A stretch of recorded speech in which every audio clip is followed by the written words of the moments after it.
Assalamualaikum warahmatullahi wabarakatuh. Selamat siang. Perkenalkan, nama saya Asep Tarlan, SPD MPD. Pada siang hari ini akan menyampaikan sebuah materi untuk kelas 11 IPA dan IPS, yaitu materinya tentang teks prosedur. Adapun pada bagian ini yang akan dibahas yaitu yang pertama pengertian teks prosedur, yang kedua tujuan teks prosedur, dan yang ketiga jenis-jenis teks prosedur. Nah, untuk lebih jelasnya, marilah kita perhatikan dan akan Bapak jelaskan satu persatu. Anak-anakku, pada pembelajaran hari ini kita akan membahas tentang pengertian teks prosedur.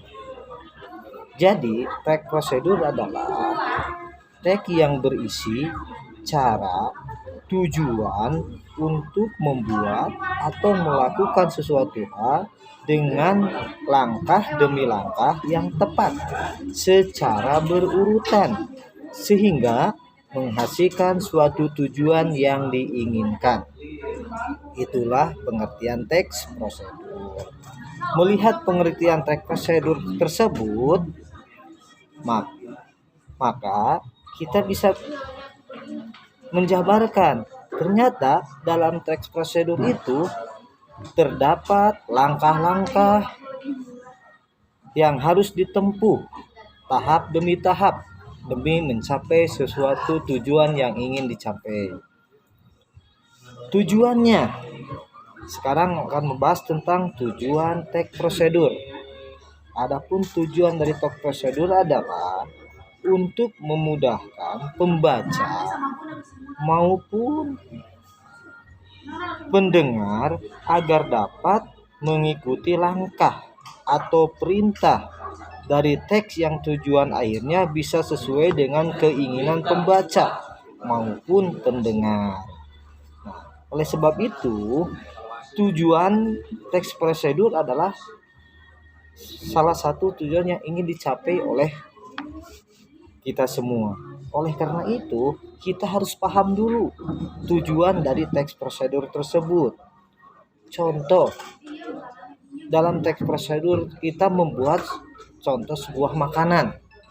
Maka dalam membuat makanan tersebut ada tahapan-tahapan, ada langkah demi langkah yang harus kita lalui sehingga tujuan yang ingin kita capai terlaksana dengan baik. Sekarang jenis-jenis teks prosedur. Perlu diketahui bahwa teks prosedur terdiri dari 3 jenis. Yang pertama, teks prosedur sederhana. Teks prosedur sederhana adalah teks yang berisi langkah-langkah sederhana yang biasanya hanya terdiri dari 2 atau 4 langkah. Jadi langkah-langkahnya tidak rumit.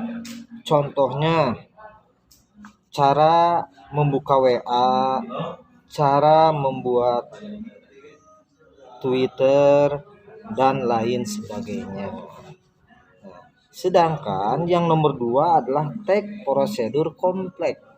Teks prosedur kompleks yaitu teks yang berisi banyak langkah dalam melakukannya. Di sini langkah-langkahnya kompleks dan rumit, sehingga bila kita ingin membuat salah satu contoh teks prosedur, maka tidak bisa melewati langkah-langkah tersebut. Contohnya, langkah-langkah membuat SIM, langkah-langkah membuat STNK, memperpanjang STNK, atau langkah-langkah membuat KTP. Contoh dalam membuat SIM aja, ada langkah-langkah yang harus kita lalui. Yang pertama, misalkan harus melakukan tes kesehatan. Yang kedua, harus melakukan tes administrasi. Yang ketiga, harus melakukan pemotoan. Nah, hal tersebut harus dilalui tahap demi tahap sehingga tujuannya akan tercapai di akhir. Yang ketiga, teks prosedur protokol. Teks prosedur protokol pada setiap langkahnya bisa diubah atau tidak harus runtut. Jadi bisa lewat satu atau dua tahap bisa dilalui sehingga hasil akhirnya tetap sama. Jadi tidak harus tahap demi tahap, tapi bisa dilewati oleh tahap lain. Nah, itu mungkin yang dapat disampaikan hari ini tentang pengertian teks prosedur, tujuan teks prosedur, dan jenis-jenis teks prosedur. Terima kasih. Assalamualaikum warahmatullahi wabarakatuh.